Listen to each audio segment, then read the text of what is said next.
Oh, okay. All right. Good morning, Kansas City. We are back here live on Radio Road. This is a ship with Darren Smith, and have a special guest. He's a Hall of Famer, joining another future Hall of Famer one of these days. Mr. Steve Largent, the NFL Hall of Fame wide receiver from the Seattle Seahawks. How you doing Oh, today? I'm doing well, thank you. You are here representing He Gets Us. Tell us what that is all about. Well, it's a campaign really that some people just thought up. I mean, it's not a part of an organization. It's not a part of a political party. It's not a church or religion.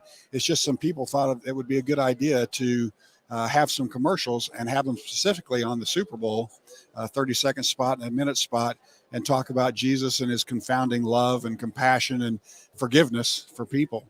And so I'm here just kind of helping promote that. How'd you get involved with it?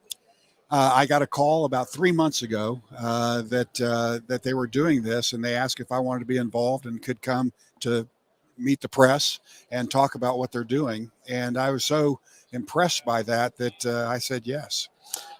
You look at this weekend's game. I know you're a wide receiver, a stellar one at that. Did you see both of these teams at the start of the season getting to where they are today?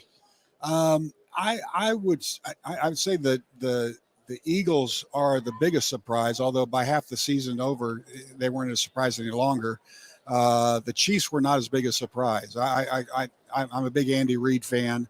I think he's a great coach and has put together a really good team. But so I'm not as surprised with the Chiefs.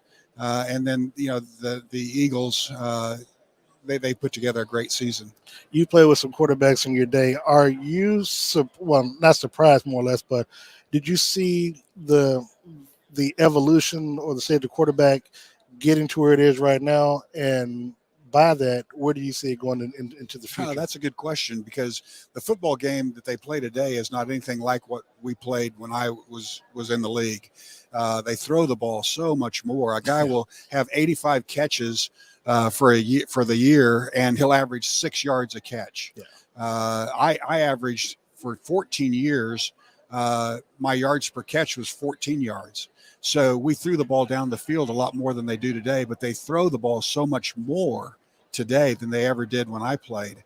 And I love to watch football today more than I ever have before. What would Steve Largent do in today's NFL? That I was asked that question before. I think I would really love playing in the league today.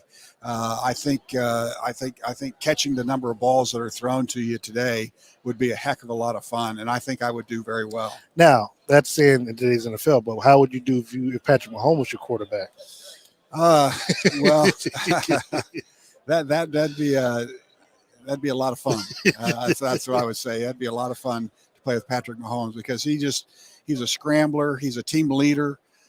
He's a guy he's a winner. And so I really love watching him play. Your thought process on how the game unfolds and who do you have winning the game? Well, I guess I'm old school still, because I still think the game comes down to your offensive and defensive line. And whoever has the best offensive and defensive line usually wins. Philadelphia, I think, has the best offensive and defensive lines. But the Patrick Mahomes factor can make a difference. Yeah, so I think if you said you got to pick one, which one is it, Steve? I would say Philadelphia in a narrow win. But I don't know. Steve, you were doing so good till I realized, everyone, you played for the Seahawks, so you might have a little angst against the Chiefs in his heart still. How can people, with who you're with, how can they get involved? How can they find out more information? That's a good question. There's a website called hegetsus.com. Okay. Hegetsus.com, and they can go and see all the commercials and stuff like that, and just find out more about what the ad's about, and get to know Jesus. What is the rest of the weekend like for you here? Well, I've got about 10 more radio and TV and interviews like that that I have, and then I'll take a couple of days and I'll watch a little bit of the golf event that's taking place here in Phoenix. Then I leave and I go Saturday to Seattle, and I'm going to I'm going to some kind of event that I'm speaking to. Do you have any thoughts on the prediction of who might make the Hall of Fame this weekend? No, I don't know. I really don't. That's going to be an interesting. That's always interesting to find out who that is, and that I think they find out Friday or Saturday of this week. You now you were on the NFL Network one time, I think, when the NFL Top 100 was being released. I remember watching the clip. You, Deion Sanders, and a few others. I know you were kind of surprised that Terrell Owens didn't make that, but Deion has been on record saying that he feels like there should be a hall within a hall. Do you kind of feel? And I get it that there are levels to this, but do you agree with him that perhaps it might be, because I guess you feel like they're just trying to get everybody in to fill numbers and fill back their quota. How do you feel about that? I won't get you no trouble, but no, I don't think so. I think the number of guys that go from high school to college, from college to professional ranks to Hall of Fame, that's a very small minority of in terms of people that are playing football and people that are chosen for the Hall of Fame.